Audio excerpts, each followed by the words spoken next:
Hi, welcome to my channel where I'm going to talk about all things tarot, all things a little bit esoteric and witchy and magical, supernatural.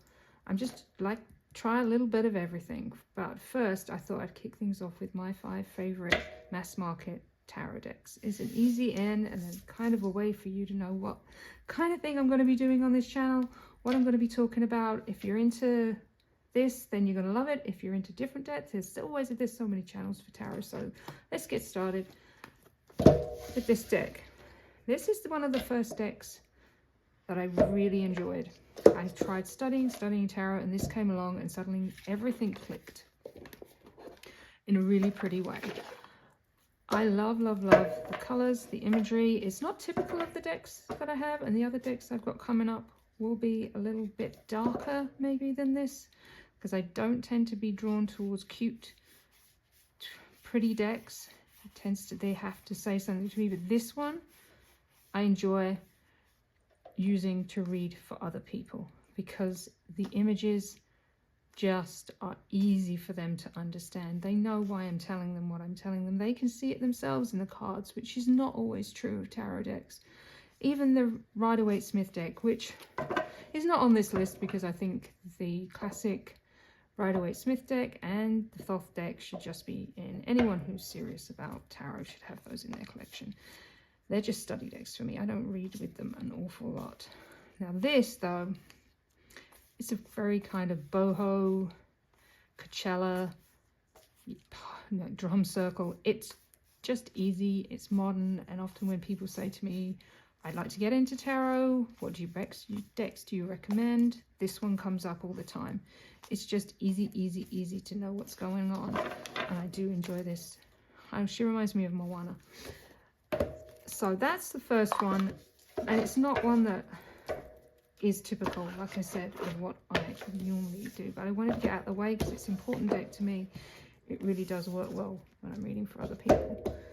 Next, let's go somewhere completely different. The Hush Tarot.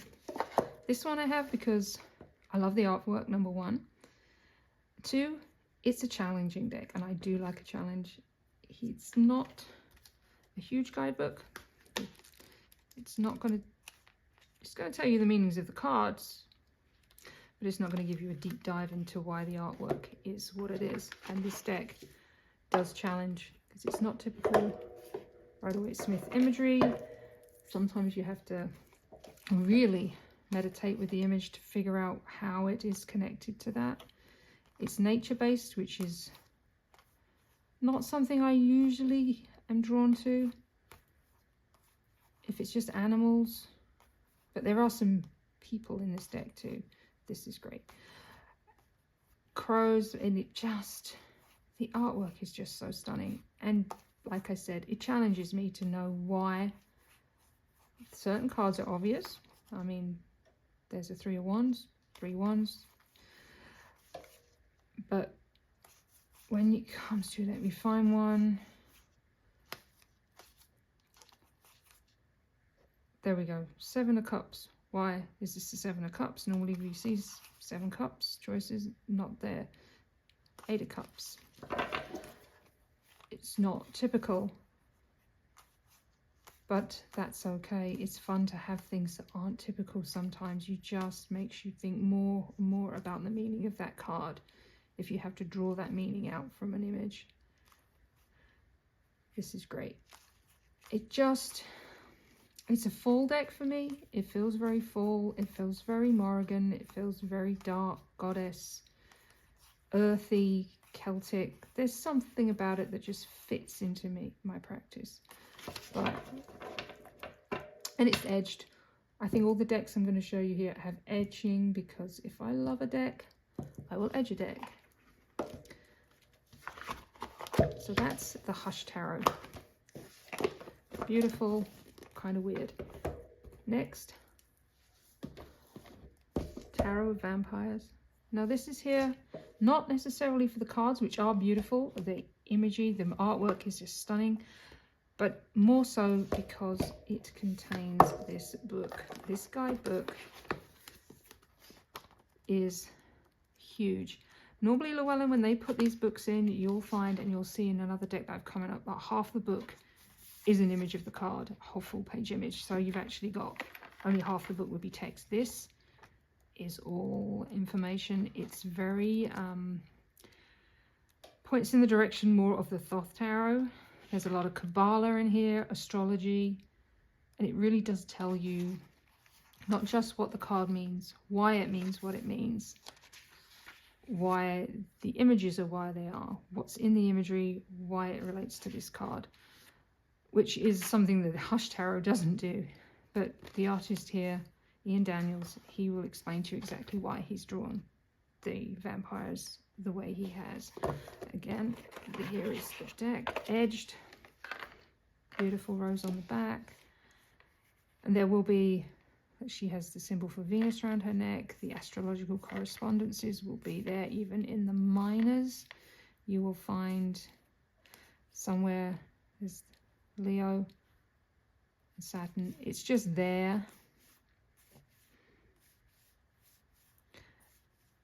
And again, if you don't like vampires, you don't like this artwork, the deck could still be worth it just so you can get your hands on this book.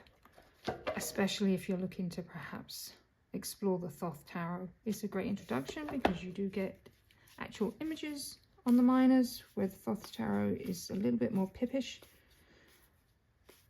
It's just a really fun way to explore the Kabbalah and Thoth and astrology. And it's a great deck to pull out at Halloween for a bit of fun as well. That's Tarot Vampires, the book Phantasmagoria. Totally worth it. Next is a newer deck to my collection, the Witch Sister Tarot. This is another one of those big box Llewellyn decks with the big guidebook. But like I said, see, half the guidebook is, while it's beautiful artwork and it's great to have a nice blow up picture of it, you are getting deceived a little bit. I think that this guidebook could be half the size and give you the same information. But this is really important. Let's find a deck that doesn't have... You'll get a little bit of the history of the Celtic history and who this is, why this has been chosen for this card. And you'll get a better meaning. The divinatory meaning is not necessarily what it would be if it was a Rider-Waite-Smith deck. This does its own thing. Even though it's structured like Rider-Waite-Smith, and you can kind of connect them, there's a lot that is very different about this.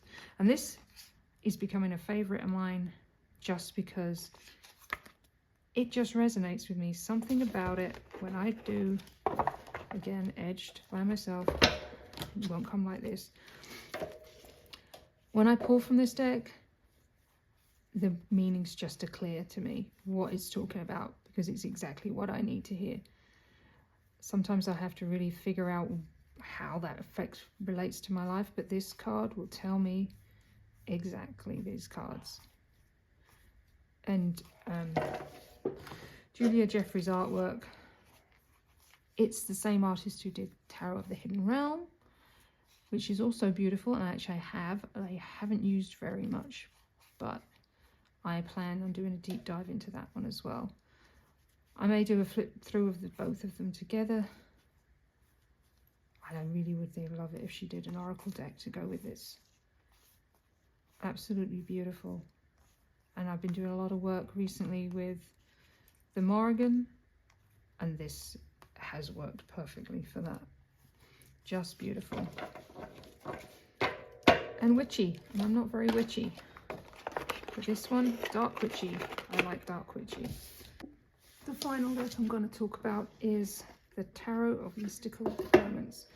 My favorite deck of all time, because the moment I got it, I fell in love with it. It's just, it tells it like it is. It doesn't mess around. There are 5 extra cards here. The female versions of the kings and a female emperor. I don't use them. There are men in my life, so I like to have men in the deck. Not a very big book, similar to the Hush Tarot. But these cards, florals, I love this Empress. She's probably my favorite Empress in any deck that I have. It's just well done. Just a beautiful photo collage. I'm not normally a fan of photo collage, but this works. This has been done with such care and attention and clarity to the imagery. Every image works. Everything works with this deck. Normally, some photo collage decks feel like a big dump of imagery that doesn't always work. It can be confusing, but these aren't confusing. These images are beautiful and they just work together, and it works for me. It's a very personal deck. I won't use it to read for other people. I read for myself, daily draws, when I really need an answer to a problem or help clarifying what I should do. This is the deck.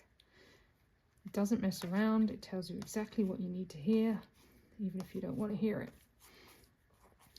So this would be my #1 deck of all time currently. Of course, there's always new decks coming out, and I may do this video once a year if I keep going with my channel. But for now, my top 5 decks, mass market decks, are Tarot of Mystical Moments, Witch Sister, Tarot of Vampyres, the Hush Tarot, and the Light Seers Tarot.